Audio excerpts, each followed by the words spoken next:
El Filibusterismo, buod ng Kabanata 10, Kayamanan at Karalitaan. Marami ang nagtataka kung bakit sa bahay ni Cabezang Tales nakituloy ang mag-aalahas na si Simon. Bagamat naghihikahos, tinanggap pa rin siya ni Cabezang Tales sa kanyang tahanan. Wala namang dapat alalahanin, wika ni Cabezang Tales.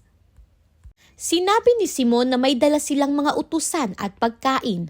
Makikituloy lamang daw siya ng isang gabi at isang araw. Ito ang pinakamalaking bahay sa nayon sa pagitan ng San Diego at Tiani. Kaya inaasahan niyang dito siya makakakita ng maraming mamimili. Nagtanong si Simon kay Cabezang Tales kung sapat na ang revolver na dala niya upang maipagtanggol niya ang sarili.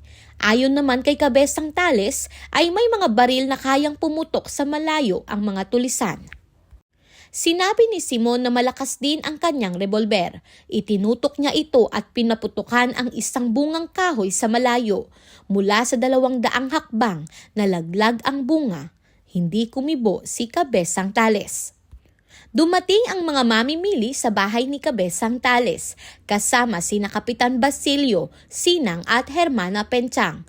Iniwan ni Hermana Penchang si Huli upang magsaulo ng munting aklat na may indulhensya. Binuksan ni Simon ang kanyang kahon at nasilayan ang mga brilyante at antigong hiyas.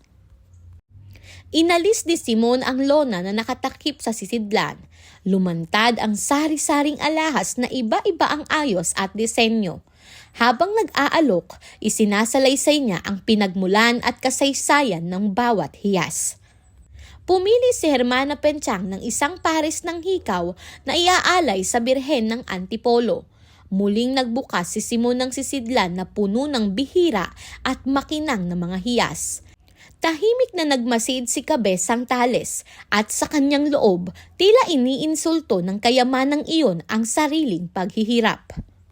Magaan at kampante ang pagsasalita ni Simon sa kabila ng dami ng kanyang kayamanan. Ang mga mamimili ay tila nag-aalangan at may halong takot. Tahimik na nag-isip si Cabezang Tales na kahit isang brilyante lamang ay sapat na upang matubos si Huli at mamuhay silang mag-ama ng maayos. Sinabi ni Simon na bukod sa alahas, may dala rin siyang mga gamot at lason. Sandaling kinabahan ang mga mamimili sa kanyang sinabi. Ngunit nang maglabas siya ng mas makinang na hiyas, unti-unting nawala ang kanilang takot. Isa-isang namili ang mga bisita ng singsing, relos at laket. Bumili si Kapitan Tika ng relikaryo, si Sinang ng isang pares ng hikaw, at si Kapitan Basilio ng mga alahas para sa alperes at arsobispo. Matapos iyon, tinanong ni Simon si Cabezang Tales kung may maipagbibili rin ba siya ng alahas. Sinabi ni Cabezang Tales na naipagbili na ang lahat ng alahas ng kanyang anak. Idinagdag niyang wala ng halaga ang mga natira. Iminungkahi ni Sinang ang laket ni Maria Clara. Sinuri ito ni Simon at tinanong kung ipagbibili sa halagang 500 piso. Habang nag-aalinlangan si Cabezang Tales, nagsalita si Hermana Penchang. Aniya, hindi raw dapat ipagbili ang laket dahil mas pipiliin pa ni Huli ang magpaalipin kaysa mawala iyon. Iminungkahi niyang ipaalam muna kay Huli ang tungkol sa laket bago magpasya. Napag-usapan si Maria Clara at sinabi nilang mataas ang pagtingin ni Padre Salvi sa kanya dahil sa kanyang kabutihan. Tumimos sa isipan ni Cabezang Tales ang sinabi ni Hermana Penchang. Nag-alala siya sa damdamin ng kanyang anak, kaya nagpasya siyang ipaalam muna kay Huli ang tungkol sa laket bago ito ipagbili. Nagkasundo ang lahat kaya umalis si Cabezang Tales. Tahimik siyang naglakad palayo sa kanilang bahay. Mabigat ang kanyang loob habang tinatahak ang daan. Pagdaan niya sa bukirin, nakita niya ang tagapangasiwa at ang bagong magsasaka. Mas matindi pa sa pagtataksil ang sakit na kanyang naramdaman. Nakita niyang nagtatawanan ang mga ito at inakalang siya ang pinagtatawanan. Naalala niya ang sariling sinabi na hindi niya ibibigay ang lupain kundi sa didilig nito ng sariling dugo. Buong gabi hinintay ni Simon si Kabesang Tales ngunit hindi ito dumating. Kinaumagahan, napansin niyang nawawala ang kanyang revolver. May iniwang sulat ang Kabesa na humihingi ng tawad at nagsabing kinailangan niya iyon. Pinayuhan niya si Simon na magbago ng landas dahil kapag siya'y nahuli, hihingan siya ng malaking tubos. Napagtanto ni Simon na natagpuan na niya ang magiging tauhan. Lalong natuwa siya nang dumating ang mga gwardya sibil. Dahil wala si Kabesang Tales, si Tandang Selo ang dinakip. Tahimik lamang ang matanda habang siya'y kinukuha. Nang gabing iyon, 3 tao ang pinatay ni Kabesang Tales, kasama ang praile at ang lalaking namahala sa kanyang bukirin. Pati ang asawa nito ay natagpuang patay kinabukasan. Basag ang bungo at tagpas ang leeg ng bangkay. Sa tabi nito ay may papel na may nakasulat na Tales, gamit ang daliring isinawsaw sa dugo.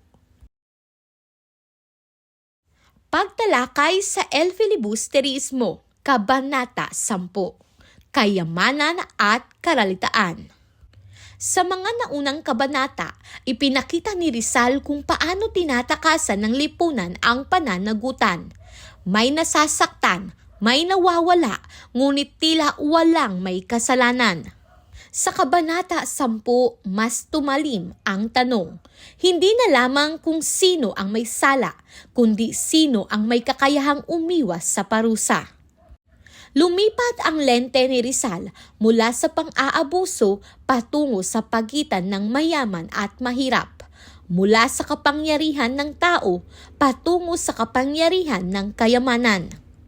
Sentral na ideya ng kabanata, sa lipunang hindi patas, ang kayamanan ay panangga, ang karalitaan ay hatol. Ang tagpuan at sitwasyon.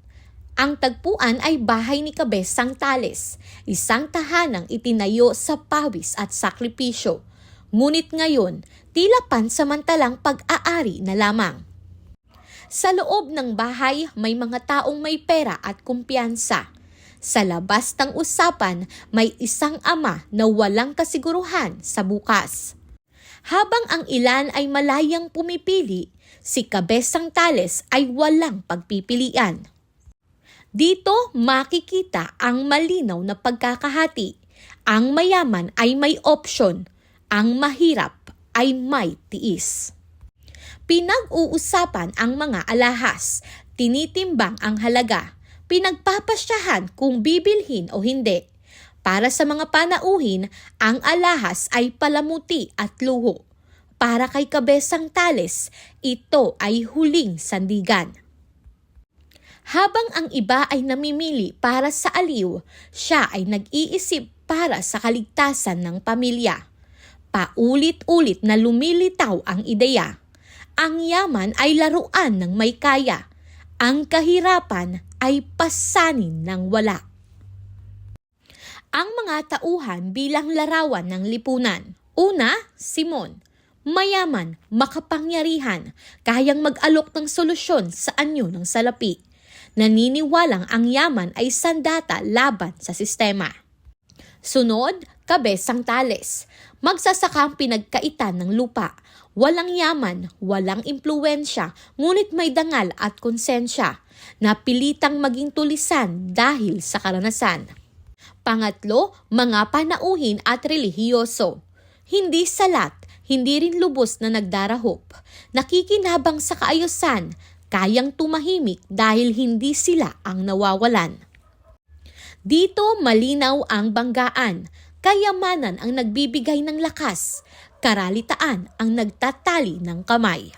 Talakayin naman natin ang mga simbolismo sa kabanata. Una, kayamanan at alahas. Sa literal, ito ay mahalagang bagay. Sa ipinahihiwatig, ito ay proteksyon at kapangyarihan. Pangalawa, karalitaan ni Tales. Sa literal, ito ay kakulangan sa ari-arian. Sa ipinahihiwatig, ito ay kawalan ng boses at depensa. Sa kabanatang ito, malinaw ang tinutuligsa ni Rizal. Ang lipunang kolonyal ay kampi sa mayaman. Mas madaling pakinggan ang may salapi kaysa ang may katwiran.